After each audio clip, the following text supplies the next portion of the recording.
میں تو اسی نام الحسن صاحب رحمت اللہ علیہ کا مرید ہوں. مولا محمد احمد لاڈ صاحب ابھی بھی رائمنڈ کے اجتماع میں بیان ہوا، فرمانے لگے میں اس چیز کا گواہ ہوں. مولا محمد یوسف صاحب رحمت اللہ علیہ، حضرت جی نام الحسن صاحب رحمت اللہ علیہ، مولا احمد لاڈ کہتے ہیں ہم 3 آدمی پوری جماعت کے ساتھ حج کے سفر پہ نکلے. کراچی سے بحری جہاز میں جانا تھا. اللہ اکبر، ہم وقت لگاتے ہوئے آ رہے تھے. راستے میں حضرت قریشی کا مکان پڑ گیا. حضرت کے بڑے پکے یار تھے. فرمایا موت تک پتہ نہ لگا یہ یار ہے کہ بھائی. اللہ اکبر، یہ حضرات حضرت قریشی کے گھر بچوں کا حال معلوم کرنے گئے. حضرت قریشی کا انتقال ہو گیا تھا. مولانا احمد لاڈ صاحب کہتے ہیں ان کے گھر والوں نے دوپہر کھانا لگایا، مولانا انعام الحسن نے نہ کھایا. رات کھانا لگایا نہ کھایا. تہجد کے وقت گرم دودھ کر کے دیا نہ پیا. صبح ناشتہ نہ کیا. ہم پریشان ہیں، بزرگ آدمی ہے، کمزور، 24 گھنٹے ہو کے کھایا کچھ نہیں. فرمایا جب گھر سے رخصت ہوئے مولانا احمد لاڈ صاحب کہنے لگے میرے سے رہا نہ گیا. میں نے کہا حضرت جی ننھی سی جان پہ ظلم کر رہے ہو، بیمار آدمی ہو. فرمایا مجھے پتہ لگا حضرت قریشی کے انتقال کے بعد ابھی وراثت بچوں میں تقسیم نہیں ہوئی. اللہ کی قسم اس گھر کا کھانا میں نے اپنے اوپر حرام سمجھ لیا.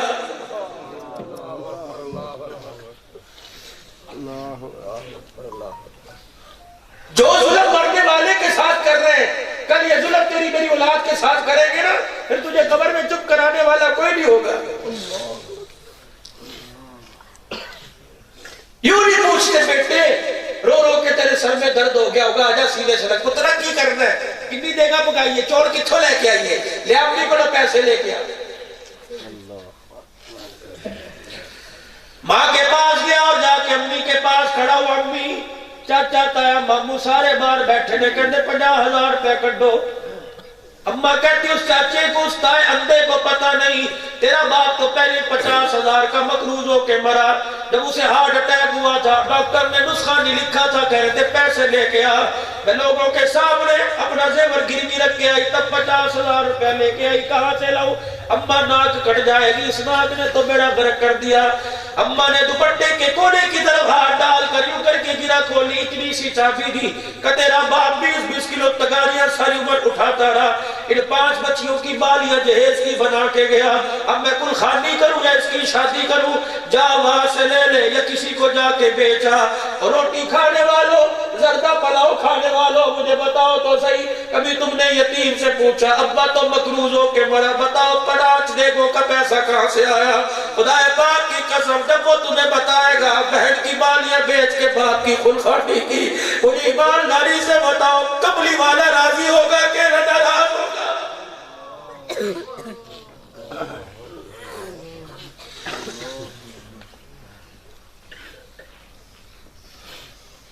بیوہ بہن گاؤں میں رہتی ہے، بھائی کوٹا باس میں چلا گیا. سنو میں سیرت بتلا رہا ہوں، میں کوئی اپنے گھر کی کہانی نہیں سنا رہا، میں تمہیں سیرت بتلا رہا ہوں. سیرت ہے کیا؟ بھائی شہر میں چلا گیا، مکان کوٹھی بنا لی، بیٹے جوان ہو گئے، بڑے بڑے محکموں میں ملازم ہو گئے، 1.5 لاکھ روپے کی تنخواہ. کبھی بہن کے گھر میں پلٹ کے نہ آئے، عید تہوار پر آئے بھی یا بہن دروازے پر آ گئی، بھائی کے آگے کا میرا تیرے لیے میں جوڑا لے کے آئی. بھابی نے کہہ دیا ہوگا دیکھو نے 5,000 مانگ لے گی. چھٹو اے جوڑا تاڑے قابل ہے کی کرنا پا کے؟ اور نا نا نا نا بے شک تیرے پاس لٹھی کرنڈی موجود کیوں نہ ہو، لیکن بہن کے ہاتھ کا دیا ہوا جوڑا سلوا کے پہن لیا کر اور جا کے کہہ دیا کر بہن بتا میں کیسا لگ رہا ہوں.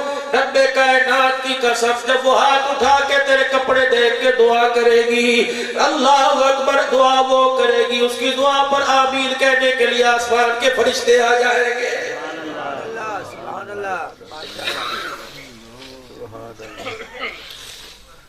کسی نے آ کے کہہ دیا میاں بچے بیانے کوئی نہیں اور رشتے تلاش کر لے، گھر دے رشتے ہیں نے تو رشتے نہ بتا پیا. ہاں وہ تیری بہن کی بچیاں جوان بیٹھی ہے، رشتوں کی فکر میں بہن ساری رات سوتی نہیں. اور ساڈے میار دے کوئی نہیں، پتروں کس طرح سمجھاوا یار انہاں دے بہن دا خیال کر لے. اور نہیں نہیں نہیں چودھری تو جا انہوں کے رشتے کرا لے، شادی دا خرچہ چک داں گا. یہ تو کوئی ملک یاسین صاحب سے کہے گا فلانی بیوہ کی بچی کو ٹورنا 50,000 روپے ملک دے دے گا، سیٹھ اقبال کی گھر والی دے دے گی، تو نے کیا کرنا ہے؟ تیری ذمہ داری یہ تھی جب پتہ لگا 4 بھانجیاں جوان ہو گئی، بہن رات کو سوتی نہیں، صبح اٹھتا اپنی پگڑی اپنے بچے کے پیر میں رکھ دیتا ہے اور کہتا بہن کا مان بڑھانا ہے، خوبصورتی تو تجھے قبر میں ملے گی، جنت میں ملے گی، ہاتھ جوڑتا ہوں بہن کی بیٹی بیاہ کے لے آ۔ بیٹا راضی ہو جاتا، ایک گاڑی میں 4 سواریاں، 2 شادی کے گواہ، خود اور بیٹے کو بٹھا کے بہن کے دروازے پہ لے جاتا، بہن کا دروازہ بجاتا، ویرے کو دیکھ کے رونے لگتی، سینے سے لگا کے کہتا روتی کیوں ماں جایا دروازے پہ آیا ہے؟ بڑا مسجد کے مولوی صاحب کو اور میری بھانجی سے کو نئے کپڑے تو کیا دھلے ہوئے پہننے کی ضرورت نہیں، جن ہاتھوں سے ابھی برتن دھو رہی تھی وہ ہاتھوں کے ساتھ ہی آ کے بیٹھ جا، انہی کپڑوں کے ساتھ آ کے بیٹھ جا۔ مسجد کے مولوی صاحب کو بلا، اپنی بھانجی کا نکاح اپنے بیٹے سے کروا، دلہن بنا کے گھر سے لے جا، مجھے نہیں پتا تیری برادری میں ناک کٹے گی یا بچے گی، لیکن اللہ کی قسم علماء کی موجودگی میں کہہ رہا ہوں جب بہن کی آنکھوں کے آنسو اپنے دامن میں لے کے آئے گا، گھر تو بعد میں آئے گا، تیرے دروازے پر ایک مرتبہ نہیں 100 مرتبہ گنبد خضرا والے کا سلام آ جائے گا۔